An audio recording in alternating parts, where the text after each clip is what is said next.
أنا النهاردة جاية أتكلم عن الناس اللي عندها وسواس مرضي.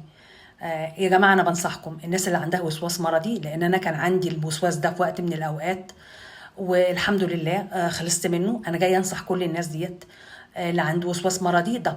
طبعا بيبقوا دول أخطر ودول مرضهم أصعب من اللي عندهم مرض عضوي، لأن اللي عندهم مرض عضوي بيبقوا عارفين هم عندهم إيه وبيعالجوه، إنما اللي عنده وسواس مرضي بيبقى تعبان في كل حتة في جسمه. ومش ببالغ لما بقول ده حقيقي، لان الناس ديت بتحس انها تعبانه في اماكن كتير في جسمها. وعلى فكره ده بيبقى حقيقي، لان مخها بيدي اوردر للمكان ده انه يوجعها، وفعلا المكان ده بيوجع حتى لو هو اصلا صحيا سليم. العضو ده في جسمك وما فيهوش اي حاجه، بس بمجرد ما بتفكري فيه ان مثلا رجلك وجعاكي، قلبك بيدق بسرعه، اي حاجه في جسمك تحس انها تعباكي فعلا بتتعبك. يا جماعه انا جايه انصح الناس ديت واقول لكم ارجوكم ارجوكم، اللي يحس ان هو تعبان او ان عنده وسواس مرضي او آه اي حاجه من الحاجات دي، ارجوك ما تروحش على النت، ارجوك ما تروحش على النت، ارجوك ما تخلوش ياخد حيز من تفكيرك. يعني ما تقعدش تفكر فيه كتير، ما تقعدش تقرا عنه كتير، ما تروحش تشوف اي حد من صحابك او في شغلك وتقعد تتكلم عنه. الناس ديت بتبقى فاقده الشغف للحياه، ما عندهمش اي استعداد ان هم يكلموا حد، يعملوا علاقات اجتماعيه. كلامهم بيبقى كله عن ان هم تعبانين وان هم يعني مصابين بكذا وان هم عندهم مرض خطير. يعني انا بنصح الناس دي بقول لهم ارجوكم لا تبصوا على النت ولا تدوا حيز من تفكيركم. انا اعرف ناس وانا كنت واحده منهم، كانوا بيتشخصوا بالمرض دوت، وان هم كل ما يكونوا حاسين بحته بجزء معين في جسمهم ان هو بيتعبهم كان فعلا بيتعبهم. يقروا عنه كتير، يتكلموا في كل حته، بيبقى هو واخد الحيز الاكبر من حياتهم. بعد فترة طويلة من الاقتناع التام ان انا عندي مرض عضوي، اقنعوني ان انا اروح لدكتور امراض نفسية وعصبية عشان يكتب دواء.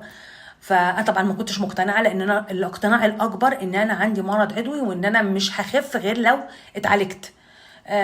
رحت للدكتور، كتب لي دواء، وفي في اسكندرية الدكتور دوت. انا كنت من الناس اللي مش مقتنعة ابدا ان انا اروح له، وقعدت استعمل دوت حوالي 3 شهور او 4 شهور.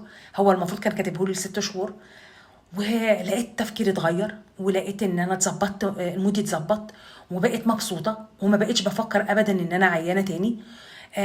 طبعا انا استغربت، خدت الدواء دوت، لقيته زودني في الوزن، للامانه زودني في الوزن، زودني في الوزن قوي. فانا رحت للدكتور، يعني انا ملاحظه ان انا بقيت غير الاول، بقيت مبسوطه. رحت للدكتور هنا لما جيت امريكا وقلت له انا عايزه بديل للدواء دوت، بس ما يكونش بيزود في الوزن. آه، الدواء ده كويس قوي. المهم الدكتور يعني مش هتصدقوا اللي قاله لي، عمل عنه سيرش كده على النت وقال لي في العياده بتاعته، قال لي على فكره الدواء ده هايل قوي. مع انك تشوف دكتور امريكي يشكر في دواء معمول في مصر يعني بتبقى صعبه عندهم شويه. هم مش بيقتنعوا غير بالحاجه اللي تبقى معموله في بلادهم، او اللي بيستوردوها برضو من بره، لكن اللي بيعملوها بالنسبه لهم عالم ثالث ما بيقتنعوش بيها قوي. لكن هو اول ما قال لي على فكره الدواء ده حلو قوي، قلت له اه بس ده دخلني. قال لي مش مشكله، اعملي رياضه او قللي اكلك هيتظبط. انت تحبي تبقي مبسوطه وتخينه ولا حزينه ورفيعه؟ فقلت له لا طبعا احب ابقى مبسوطه وتخينه. قال لي خلاص استعمليه. وفعلا يا جماعه فضلت على الدواء ده حوالي 6 شهور. حقيقي الدواء دوت كانه سحر.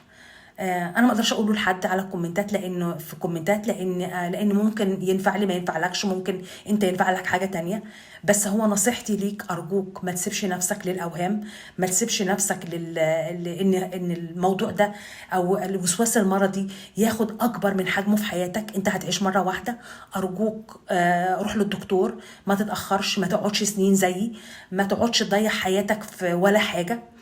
انا عارفه ان الموضوع ده بالذات للناس اللي هم يعني بيكبروا في السن، بيحسوا ان هم لا لازم نتعب، ده الوقت اللي المفروض يجي لنا فيه الامراض ويجي لنا. ارجوك ما تستسلمش، روح على طول دلوقتي.